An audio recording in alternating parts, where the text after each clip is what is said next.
Olá, seja bem-vindo a mais uma entrevista aqui no Tempo e Dinheiro, hoje com foco no tempo. Nós vamos falar sobre a previsão do mês de novembro. Para alguns a chuva chegou, foi embora. Será que ela vai voltar ao longo desse mês? Para tanto, nós vamos conversar com ninguém melhor do que a própria Desirê Brant, a meteorologista, que já está conosco, a quem eu agradeço a participação, como sempre, disponível para falar com os produtores aqui pelo Tempo e Dinheiro. Muito obrigado, Desirê. Prazer em tê-la mais uma vez conosco. Eu quem agradeço o convite mais uma vez, Braga. É sempre um prazer conversar com vocês, viu? E olha, é bem o que você falou, viu? A chuva chegou, outubro foi um mês muito bom, tranquilizador, né? Porque setembro ainda foi muito dolorido em relação ao tempo seco, ao número de queimadas lá no alto, né? Extraordinários números aí de incêndios pelo país. Chegou o mês de outubro, ainda com a chuva muito concentrada no sul, mas ao longo do mês a chuva foi se estabelecendo, principalmente a partir de meados de outubro, a chuva deu uma boa espalhada, o que deu, felizmente, o start, né, para a semeadura da nossa safra de verão, Braga. Bom, os destaques que você tem para o mês de novembro aos produtores são muitos, né? E principalmente esse, que a chuva em algumas regiões vai voltar e vai continuar sendo plantadeira, é isso? Isso mesmo. O que que aconteceu, Braga? A gente teve uma frente, a última frente fria agora, ela colocou muito bem a chuva em todo o eixo, desde a costa do Sudeste até a região norte do Brasil, mas agora a gente não tem mais essa frente fria, mas a gente ainda tem as instabilidades que são comuns para a época do ano, bem ativas no interior do Brasil. Só que esse tipo de sistema provoca uma chuva um pouco mais pontual. Não deixa de chover, mas é algo mais localizado. O sol voltou a aparecer em muitas áreas e não se preocupem, tem o pessoal do Triângulo já me pedindo pela chuva. Desirê, cadê a chuva? Ela chegou, mas foi embora. Calma, ela deu uma pequena trégua, tá? A expectativa ainda é do retorno da chuva. Agora, nesses próximos dias, a maior concentração de chuva vai ficar para o interior de São Paulo, Triângulo, Mato Grosso do Sul, Goiás, Mato Grosso, bem no miolo ali no Brasil, tá? Só que essa ainda vai ser uma chuva proveniente de sistemas de baixa pressão. Esse tipo de sistema provoca até chuva com grandes acumulados, chuva inclusive em forma de tempestades, portanto, para quem estiver em campo, muito cuidado, quando o céu estiver carregado, der aquela pretejada, tomem cuidado, porque esse tipo de chuva ela vem com potencial alto para descargas elétricas, né? Isso é bastante perigoso, tá? De qualquer forma, né? Por outro lado, é uma chuva que ela vem com grandes acumulados, principalmente ali bem para o miolo. Aí, no final da semana que vem, Braga, vai avançar uma frente fria, que ela tem até um jeitinho de frente fria de inverno, porque ela vai chegar a dar vai dar aquele fenômeno que a gente chama de friagem, que é quando o ar frio consegue alcançar, inclusive, áreas da região norte do Brasil. Então, ela vai ser uma frente fria que vai avançar de forma bem continental, lá no final da semana que vem, lá para o dia 8, tá? E aí, essa frente fria, ela vai gerar um contraste térmico, né, bem importante, e isso vai acabar favorecendo ali uma área preferencial de chuva. E aí, para estas áreas, nesse período, eu diria que do dia 8 até perto ali do dia 12, vamos falar assim, vai ser um período aí de uma chuva um pouco mais persistente, mais volumosa, muito bem-vinda, é claro, né, para garantir aí bons índices de água no solo. E aí, Braga, esse mesmo sistema acaba levando um pouco de chuva também para as áreas do Mato Piba. E vai até chover bem, viu, nesse período lá no Mato Piba. Só que, muita atenção, ainda não é a consolidação da chuva para o Mato Piba. Por quê? Porque em meados de novembro vai voltar a chover no sul do Brasil. Voltou a chover no sul do Brasil, aí a chuva entre o sudeste e o centro-oeste, ela não vai deixar de acontecer, só que ela vai ser mais espaçada, vai voltar a esquentar, e aí no Mato Piba ela dá uma falhada, que funciona aquela gangorra, a famosa gangorra da chuva no Brasil. Se a umidade volta para o sul, aí dá uma falhada nas áreas mais ao norte. Por isso que essa chuva, a partir do dia 8, 9, 10 ali, que vai alcançar o Mato Piba, ainda não é a consolidação da chuva pro Mato Piba, tá? Ainda chega uma boa chuva, mas ela recua de novo. Aí dá aquela falhada no centro do Brasil em meados de novembro. Atenção, produtores de Minas, Goiás, Mato Grosso. A gente vai ter uma nova treguinha ali na chuva, mas não se preocupem, não é nada grave, até porque até lá vai ter chovido muito. E depois dessa trégua de chuva, tem mais água, a chuva retorna e ela volta muito encorpada, muito bem encaixada, emenda já com o mês de dezembro, que tem previsão aí para grandes acumulados de chuva, e aí dezembro também, uma boa expectativa de chuva para as áreas do Mato Piba. Então as expectativas são boas, com alguns momentos ali em que o produtor deve ter um pouco mais de atenção, tá? Mas de uma forma geral, Braga, um mês de novembro promissor em relação à umidade para o centro do Brasil, ainda não tão promissor para o Mato Piba, mas aos pouquinhos, para dezembro principalmente, a chuva chega no Mato Piba. Bom, quer dizer que nós temos aí praticamente 4 das regiões aqui do Brasil com umidade, com chuvas um pouco ainda irregulares em algumas regiões. Cealba, tradicionalmente, nesse período, não é um período de chuvas também, né? Na região lá do Cealba. Ainda não, mas deve ganhar intensidade, sim. Dezembro, janeiro, aí a chuva vai encaixando também naquelas regiões, tá? Mas para estas áreas onde tradicionalmente a gente precisa de umidade nessa época do ano, tem umidade. Pode ter ocorrido algum atrasozinho? Sim, mas foi algo muito breve, né, Braga? Agora o plantio está indo a todo vapor, graças a Deus, um cenário muito diferente do cenário da safra passada, que a gente teve muita dificuldade, tivemos aí replantio, né, em Goiás, Mato Grosso, foi bem difícil, né, a safra passada, por conta do regime de chuva que ficou muito aquém. Bom, agora o que chama atenção é exatamente o volume, né, de chuvas em algumas regiões, esse volume concentrado, né? E nesses próximos dias, em algumas áreas, pode chegar até 200 milímetros. Pode. Isso é um alerta para quais estados especificamente, Desirê?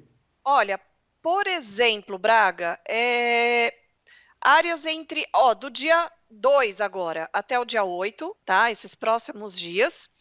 É aquela chuva de tempestade que eu falei para vocês, e aí os maiores acumulados que vão beirar ali 150 milímetros, tá? Só nesses próximos dias, eles estão previstos para norte do Paraná, centro e oeste do estado de São Paulo, Triângulo Mineiro, norte do estado de Mato Grosso do Sul, sudoeste goiano e a região ali de Primavera do Leste, em Mato Grosso. Aí, no outro período, que é quando avança aquela frente fria que eu te falei, aí a chuva vai encaixar entre Minas, Goiás e Mato Grosso. O volume, ele não vai ser tão elevado assim, mas ela vai ser mais persistente. Nesse período que vai do dia 9 ao dia 15, eu não diria que vai até o dia 15, não. Um pouquinho antes disso, ela já até dá uma cessada, tá? Mas nesse período em que a frente fria avança ali, e até o dia 12, 13 pelo menos, são volumes de 100 milímetros, mas é aquela chuva que acontece todos os dias.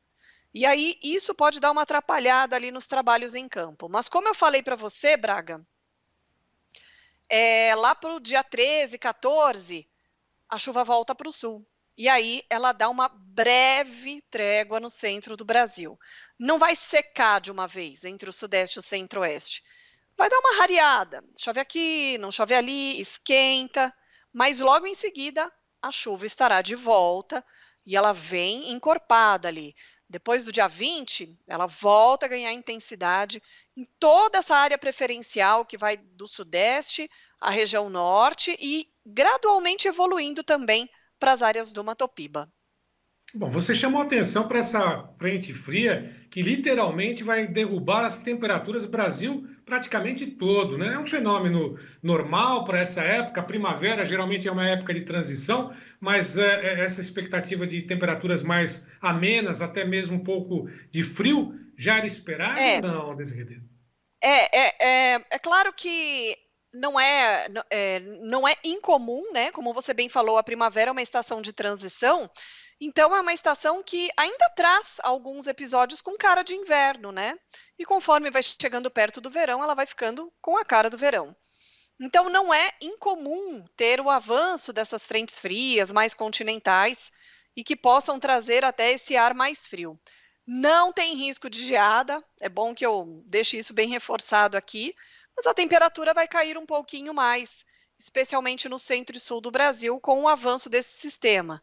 E aí, esse contraste térmico é que vai favorecer ali aquela área, né, para formação de nuvens carregadas, aquela área preferencial ali de chuva, muito bem encaixada, uma chuva muito bem-vinda, né? Vai formar o corredor de umidade e que vai pegar ali o sudeste, o centro-oeste. E como se trata de uma chuva mais persistente, nesse momento pode atrapalhar um pouquinho os trabalhos em campo. Bom, Mas muitos é produtores. só um Pois não. momento ali de emoção, depois retorna uma condição favorável. Sim, muitos produtores nos acompanham direto do Paraguai, da Argentina, Bolívia, né? A chuva vem do sul, nessas regiões a gente vai ter pelo menos uma expectativa de chuva também. Paraguai, Bolívia, parte da Argentina, é uma expectativa para esse período também, não? Olha, eu chamo atenção para esses próximos dias agora, Braga, para essas regiões, tá? Os brasiguaios ali, atenção, que tem chuva boa aí para esses próximos dias. Por quê? Os sistemas de baixa pressão que vão garantir essa chuva volumosa agora para esse início de novembro, eles vão se formar justamente ali naquele miolo, tá? Pegando o Paraguai, a Bolívia, o interior ali do Brasil e até mesmo o interior da região sul do país. Então, esse primeiro momento agora de novembro, sendo marcado por grandes acumulados de chuva, aliás, tempestades até naquelas áreas, viu, Braga?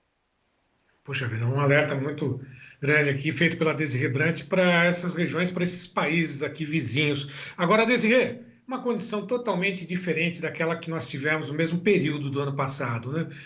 Pode-se dizer que, diante dessa situação climática, os resultados da safra que virão, com já a expectativa de uma safra recorde, devem realmente serem registrados, né? O clima melhorou e, lógico, isso deve ajudar muito a produtividade da próxima safra. Sim, a próxima safra e já falando para o safrinha também, Braga, por quê? A gente precisa de dois fatores, né, para que a gente tenha uma condição favorável para o safrinha. E quais são eles? Encaixar o calendário agrícola e o outro fator é ter uma chuva para garantir também o desenvolvimento do safrinha. E a gente, por enquanto, tem sim essa expectativa, né? Embora tenha ocorrido algum atraso, né, para a instalação da safra de verão, para a primeira safra, o plantio está seguindo, né? Muito diferente do ano passado. Além disso, não tem previsão de corte da chuva para o verão. Muito pelo contrário, as expectativas são muito boas, então, para janeiro, fevereiro, tem previsão de bons acumulados de chuva. Em março, claro que começa a diminuir ali o acumulado, mas o março ainda está com até expectativa de chuva ultrapassando a média histórica. E abril ainda tem um chorinho também, viu, Braga? Teve produtor que já me perguntou como é que vai ser o mês de abril, porque já está de olho lá no milho safrinha, né? O calendário agrícola encaixou aí para muita gente, alguns com um leve atraso, e claro que vem a preocupação quando tem um pequeno atraso desse calendário. Mas, ao que tudo indica, a gente vai ter condições favoráveis, porque ainda tem umidade para abril. Ainda que não seja um grande acumulado de chuva, Braga, mas a gente vai ter a chuva ocorrido, né, ao longo do verão e proporcionando aí bons índices de água no solo. E depois vem a chuva de abril, que mesmo que ela não seja tão volumosa, vai ser o suficiente para manter a umidade do solo. E aí, para maio, eu já não falo muito de maio, não, porque eu falo que quando chove em maio é uma questão de sorte. Mas quem sabe a gente tem essa sorte também para dar mais um chorinho aí de chuva para o milho safrinha. Mas eu acredito sim, eu estou bem otimista em relação a isso. Tanto para o desenvolvimento agora da primeira safra, que já está dada, Braga. A chuva veio, ela vai continuar, tem bons acumulados, e eu estou muito, muito otimista também em relação ao milho safrinha, por conta do calendário agrícola, que não tem um atraso tão importante, né? E também pelas expectativas climáticas. Duas coisinhas para poder finalizar, aproveitar a tua presença aqui, que é fantástica e sempre fico muito agradecido por ela. Questão do Laninha, né? A polêmica vai ser mais curto, já está implantado o Laninha, vai ser como o João Batista Olive fala, né? Um coice de porco, né? Tá aí, mas as chuvas chegaram, né? Como é que Ai, tá essa João, eu questão do tô com Laninha? saudade do João, viu? Ele Manda um manda um abraço para o abraço João sempre por para mim. você. Ele não fala mais comigo, eu só falo com você, Braga. Não, vocês vão conversar ainda no ar durante a programação ao vivo, você vai ver. É isso aí. Ixi, aí a programação vai se estender, viu? Porque é muito papo que a gente precisa pôr em dia. Mas vamos lá, vamos falar do Laninha. Olha, Braga, de acordo com o último relatório do NOAA, as expectativas é que tenha a formação do Laninha, mas pelo que a gente tem observado, grande parte dos oceanos estão com a temperatura acima da média. Isso tem dificultado a instalação do Laninha, né? Então o Laninha ele está ali, ó, fazendo uma força para aparecer. O Pacífico ele está mais frio, tá? Ele está já mostrando ali uma anomalia. Mas ainda não dá para bater o martelo e dizer que é o Laninha. A gente ainda não tem os parâmetros, né, do fenômeno Laninha. Deve se formar, a expectativa é que seja um fenômeno de fraca intensidade e de tiro curto, né? Como bem disse o João Batista Olive, a expectativa é que seja um fenômeno que ele é fraco, não vai durar muito, então a gente não acredita numa grande influência do fenômeno, não. Talvez a gente sinta aí os efeitos, eu não diria nem do Laninha, mas do Pacífico mais frio, entre janeiro e fevereiro, quando a gente pode ter aí algumas invernadas, o que, na verdade, é até comum para a época do ano, né? A gente sempre tem. O risco de invernada, ele só diminui quando tem El Ninho. E a gente não tem o El Ninho, né? Não temos o El Ninho, temos um Pacífico mais frio, e isso pode nos trazer aí um cenário de invernada em alguns momentos entre janeiro e fevereiro. A gente precisa marcar uma conversa, Braga, quando começar, depois agora do dia 5 de novembro, que aí a gente vai ter a atualização do modelo sazonal e vamos ver como é que, por exemplo, o modelo europeu está indicando, se ele está insistindo aí nessa possibilidade de invernada para janeiro e fevereiro, que seria algo, né, um ponto de atenção aí para o produtor rural no momento da colheita, no momento de entrar em campo, né, até da própria logística. Então, esse é o ponto de atenção. Mas, ao que tudo indica, um Laninha fraco e de curta duração. Aí a gente tem que prestar atenção em outras variáveis, né, no Atlântico, em outros fatores que acabam influenciando o comportamento do clima aqui no Brasil. Bom, para finalizar contigo, eu sei que você já tem compromisso, muita gente ligando, entrevista uma atrás da outra, garrafinha de água na mão, porque hoje vai Nossa, ser Braga, que difícil, vergonha, né? me desculpa por isso, viu? Não, pelo contrário, não, pelo contrário. Tempo mais seco mesmo, não tem como, né? Por fim, né? Aquilo que aconteceu, infelizmente, essa tragédia que nós acompanhamos lá na Espanha, foi algo semelhante ao que aconteceu no mês de maio aqui no Rio Grande do Sul. Tem uma ligação, né, com aquilo que aconteceu com aquela tragédia aqui do sul do Brasil, Desirê? Olha, existe alguns estudos, né, dos climatologistas que estão inseridos nesses estudos das mudanças climáticas, e tanto a tragédia do Rio Grande do Sul, as ondas de calor, todos esses episódios extremos que a gente tem acompanhado, né, acontecendo pelo mundo, todos eles têm ali um traço, né, que está relacionado ao aumento da temperatura do nosso planeta. Nós sabemos que o planeta Terra ele tem ali o seu ciclo de temperatura, né? Então já passamos por eras glaciais, agora a gente está experimentando aí um momento de aquecimento, só que nesses últimos anos, eu diria que até nesses últimos meses, a gente teve uma aceleração, né, desse aumento de temperatura.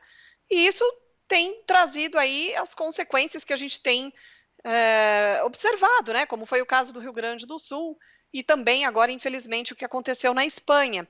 E muito parecido, não é, Braga? São extraordinários volumes de chuva em menos de 24 horas, e isso não tem jeito, não tem região que aguente tanta chuva em tão pouco tempo. E, infelizmente, isso está relacionado com as mudanças climáticas, né? E agora, o nosso papel como meteorologista não é culpabilizar ninguém, até porque, Braga, eu sempre falo que meu papel não é botar a culpa em ninguém, porque eu gosto de picanha, por exemplo, eu ando com o meu carro, então seria muito hipócrita da minha parte eu ter esse tipo de postura. Mas o meu papel é alertar que, sim, a gente está em um novo cenário climático, e algumas atitudes a gente tem que tomar, né, e se preparar para esse novo normal, esse novo cenário. O agro, por exemplo, é o primeiro setor a ser agredido pelas mudanças climáticas. Se faltar a chuva, o agro vai ser o primeiro a sentir, né?